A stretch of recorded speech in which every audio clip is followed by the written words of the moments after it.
Welcome, my name is Black Ice, and my goal with this video is to challenge the narrative that's trending on social media, and to show you through all the craziness, backroom deals, spread of misinformation and confusion, that the main goal of all this is to simply silence black people. The internet been on fire about the Roc Nation NFL deal. I'm going to try my best to break down the many layers of this deal and to keep it as simple as possible. So let's begin. Jay-Z is an American rapper, songwriter, producer, entrepreneur, and record executive, and he's considered one of the best rappers of all time, and a global figure in popular culture for over 2 decades. And now he had this new deal with the NFL that has the internet going crazy. The NFL and Jay-Z's entertainment and sports company are teaming up for events and social activism. The league not only will use Jay-Z's Roc Nation to consult on entertainment presentations, including Super Bowl halftime show, but will work with rapper and entrepreneurs company to strengthen community through music and the NFL's Inspire Change initiative. That sounded kind of vague, huh? But just to mention Jay-Z and NFL working together was enough to get the internet buzzing. But let's start with the Inspire Change initiative. Inspire Change was created by the league after agreement with the coalition of players who demonstrated during the national anthem to protest social and racial injustice in this country. Those demonstrations were sparked by Colin Kaepernick kneeling during the national anthem in 2016. NFL owners agreed to contribute up to $89 million over 6 years towards causes players were supporting. The National Football League is committing $90 million to social justice causes. It comes after player demonstrations during the national anthem to protest social issues. The AP obtained a league memo sent to the 32 teams and unveiled a new and expanded program of community improvement that includes $90 million over 7 years for what is labeled as social justice causes. The league's vice president for social responsibility, Anna Isaacson, wrote, quote, "Social justice may mean different things to different people and organizations. The NFL's work will encompass programs and initiatives that reduce barriers to opportunity with a priority on supporting improvements in education, community police relations, and our criminal justice system. Additional focus areas include poverty, racial equality, and workforce development." So basically, after many failed attempts to put an end to these kneeling protests and clean up the NFL's image, the NFL threw money at it to make it go away and created Inspire Change.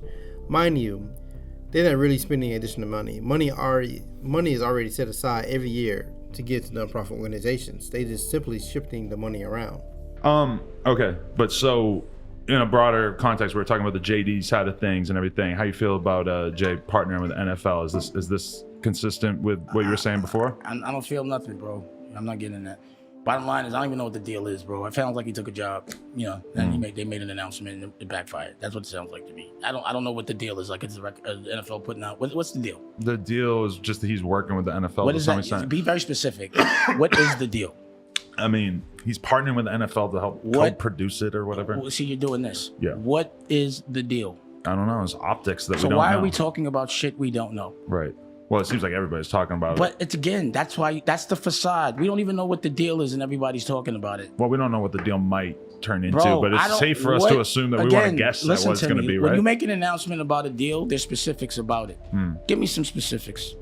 This is a very vague announcement that everyone's talking about. Dame Dash made a great point. People are so emotionally triggered with headlines but don't know the details. I would say a part of that is Roc Nation's fault because they really wasn't completely open about this deal. But here's the details. The deal introduces several new music and entertainment initiatives within the NFL that Jay-Z and Roc Nation will oversee. First, there is something they are calling Songs of the Season, where 5 artists chosen by Roc Nation will create or provide an uplifting and motivating song to be used in NFL promos.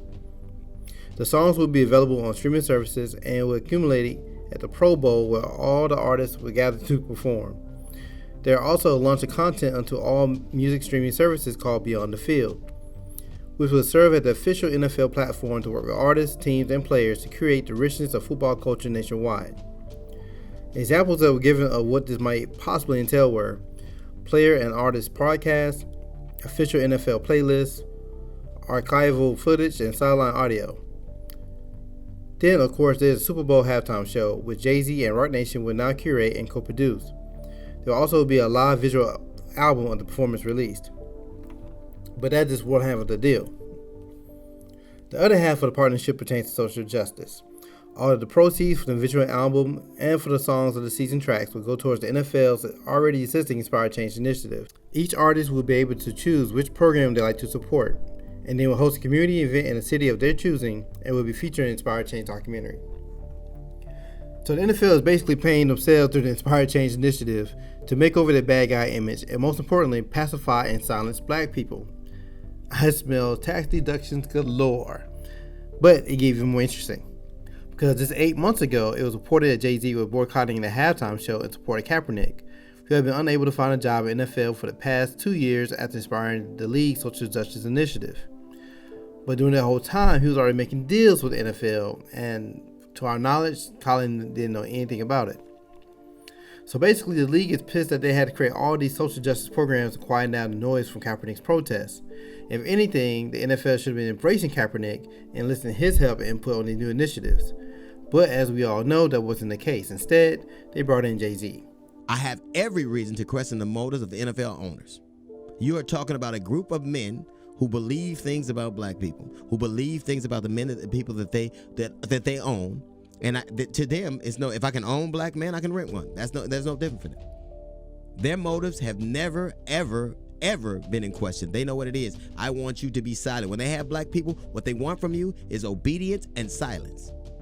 That's how you serve. If they don't need to have Jay-Z and the NFL have a partnership for social justice and entertainment, they talk to the people in power all the time. Many of them have had dinners and fundraisers for Donald Trump, have been in his presence. They have been in mayor's presence. They've been in Jerry Jones, who owns the Dallas Cowboys. If he wants to get to the police chief on the line, he could do it. If they want to do something about what they saw as injustice, they could do it. They're with those people all the time. They give them money. They keep them employed. They get them elected. They don't need Jay-Z to have a conversation about social justice. But that's never been the conversation. What they want is silence. It's a lot of billionaires. What they want, what does he have that other people who have the billions of dollars necessary to buy a team, what does he have? Influence. And what is influence for them? Silence. Because again, the NFL doesn't care about social injustice. They just want to silence black people. Okay, I think we've passed kneeling. I think it's time to go into actionable items. I think everyone knows what the issue is, and we're done with that. Everyone knows what you know what the issue is? You know why we were kneeling? Okay, do you know the issue? Yeah, do you know the issue? Yes, we all know the issue now. Okay, next. Where are we moving on next? And I'm not, again, so to be clear for the room, I'm not minimizing that part of it because that has to happen. That's a necessary part of the process. Yes, the kneeling was about bringing awareness to police brutality. And initially, the NFL tried to play it cool about it without acknowledging police brutality was the issue. Remember that? Are you proud of Colin Kaepernick for taking this stand? Listen, I support our players speaking out on issues that they think need to be changed in our society. We don't live in a perfect society, Matt. Our players have strong views about things. So I support our players speaking out against that. But that's what the focus should be on, the changes he wants to see in our society. Right, but are you proud, or does it make you nervous when you see it? Well, I think when our players speak out and they feel strongly and passionate about something, I think it's a good thing for us. What I do believe, though, is the respect for our country, the people who have fought for those freedoms and those values, the people who protect us here and abroad. I think those are very important, and you're going to see it on Sunday. We're a patriotic league. But most white people do not like to acknowledge and admit that there's a racism issue in this country. So the NFL changed its tune and changed the narrative. So instead of protests being remembered as taking a stand to police brutality, the NFL made it about the flag and respecting the military. You don't want to admit that we might actually have a problem in this country. The President of the United States inserted himself into this culture debate. And the NFL is heating up. Strong reaction to yesterday's decision by the National Football League. We made modifications to our anthem policy, stating that players and personnel who in past seasons took a knee to protest racial injustice and police brutality must now stand and show respect for the flag and anthem. Clearly, our objective as a league and to all 32 clubs, which was unanimous, is that We want people to be respectful to the national anthem. The president making his support for the decision clear today on Fox and Friends. You have to stand proudly for the national anthem. Well, you shouldn't be playing. You shouldn't be there. Maybe you shouldn't be in the country. The new policy gives the league the right to fine clubs for violations, but the policy does give those who wish to protest a choice. If you don't want to stand, stay in the locker room or a nearby area until the song is over. Keep in mind, he said all the owners made this decision, including Robert Kraft, the owner of the New England Patriots. So again, the NFL just want to check out the protests and silence black people. Only after many failed attempts, they brought in Jay-Z. He's an ideal guy. He respected on his black peers. Almost everybody loves his superstar wife, Beyonce, and most importantly, he's a capitalist. But some of y'all want to believe he's quote-unquote working from the inside. Okay. It's you liberals who have lifted them up, Howard. Paul, you conservatives make a mistake. You can't afford to strangle hope in people. Without hope, people become dangerous. No, Howard, you liberals have let them invade our society. You give them jobs, political jobs. Paul, you missed the point. It's only the smart ones we move up. That makes it even worse. No, we have to move them up. If we leave a smart one in the ghetto, he might develop into a leader against us. But if we raise him up into white society, we neutralize him. He feels compelled to try to act like us. He loses his identity and his racial anger, if he has any. He becomes alien to his brothers. They realize he sold them out and they grow to hate him. He becomes worthless to them and safe for us. No, thank you. In fact, in his love for the creature comforts, except for his color, he's become one of us. The conversation keeps making it as Colin Kaepernick versus Jay-Z. And many people think all Colin did was kneel and sold out quietly by taking money from the NFL. So let's clear that up. First off, Kaepernick been very active in the community during this whole ordeal. Just look at the numbers. I wanted to list out every organization that have received money for Kaepernick and his friends as part of the process. 40 different organizations received some type of donation from Colin Kaepernick, and 10 of them received some additional funding from his friends. This does not include the money he put into running his Know Your Rights camps. Additionally, his donation to Somalia Family Relief was part of the broader work with Ben Stiller that raised $3 million and helped get a plane to deliver supplies to Somalia. And the money Colin received from the NFL, well, he fought for that. Remember, he had to file a collusion grievance against the NFL. Why? Because the NFL was trying to take away his platform and silence black people. Less than $10 million for the settlement of their collusion case against the NFL. Kaepernick filed the grievance in 2017, alleging teams colluded against signing him. The two sides settled last month, and people threw out a possible $50 million figure. So, Shannon, are you surprised by this number? No, I'm surprised that he won anything. No one thought Colin Kaepernick had a chance to win this case.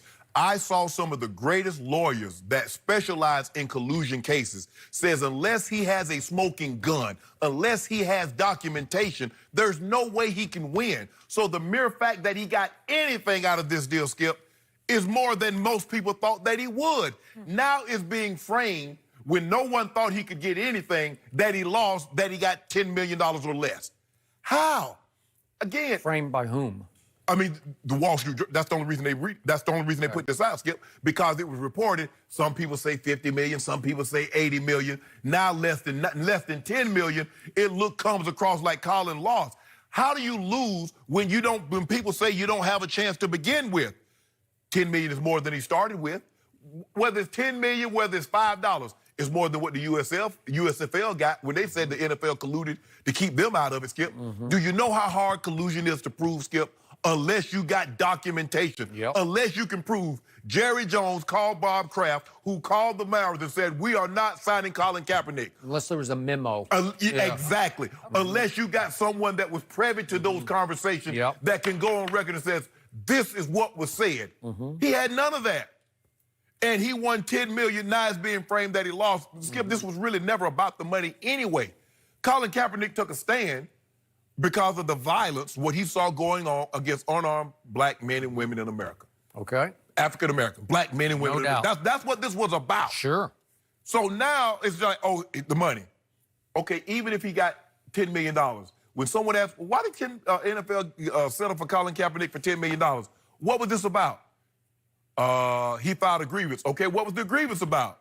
Well, he took a knee during the national anthem. Why would he take a knee during the national anthem? So it goes back to the original point of why Colin Kaepernick took the knee. That's what the discussion was, to bring attention to the unarmed killing of black men in America at the hands of the police in America. And guess who was part of that? Jay-Z's buddy Robert Kraft. And guess who he besties with? That Donald Trump called him once a week for a year after his wife died. We're speaking with the man himself, the New England Patriots owner, Robert Kraft. Good to see you. How are you? Good to be with you, Sean. You know, a lot of people think Donald Trump's really tough all the time. That's not a tough side of him. Well, he and I, we've never done any business together, but we've been friends over 20 years, and we've had a lot of fun together. And y'all seriously believe Colin was a sellout? Come on now. So not only Jay-Z had this new deal with the NFL, he also part of Reform, and look who's on the board. Robert Kraft, again.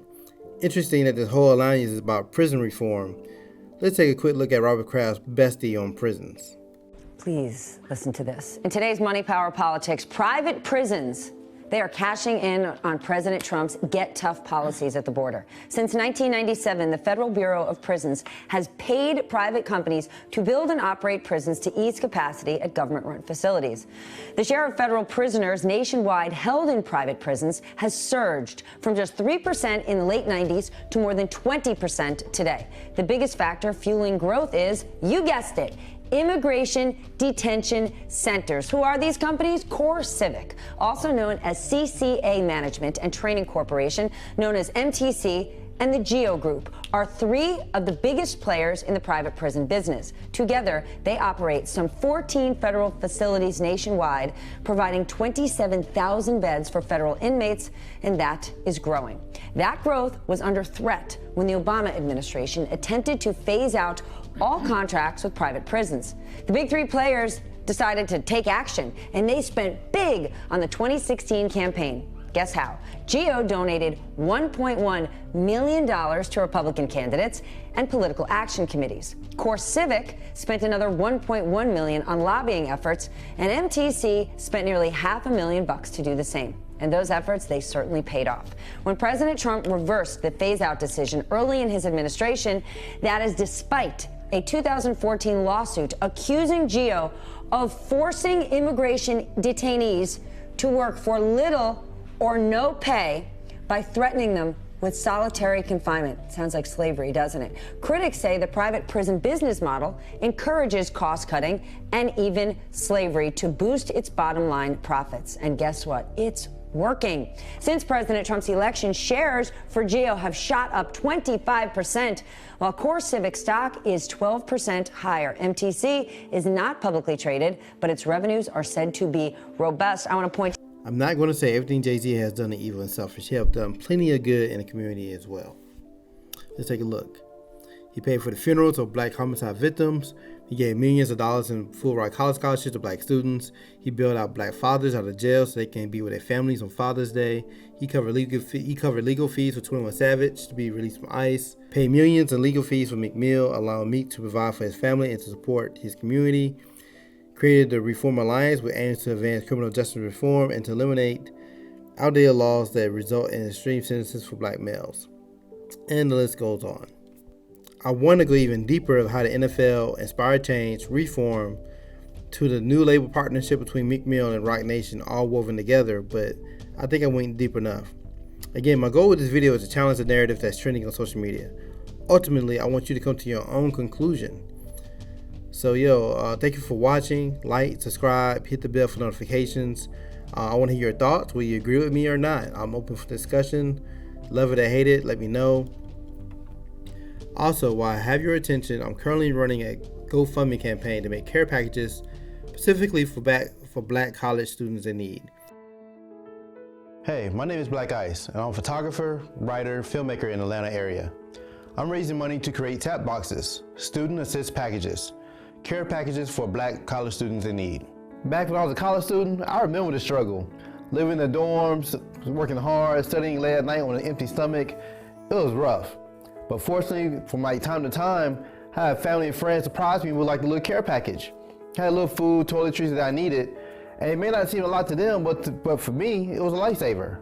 The SAP box contained a combination of food and toiletries. So like soup, noodles, candy, chips, deodorant, toothbrush, toothpaste, perfume oil, and more.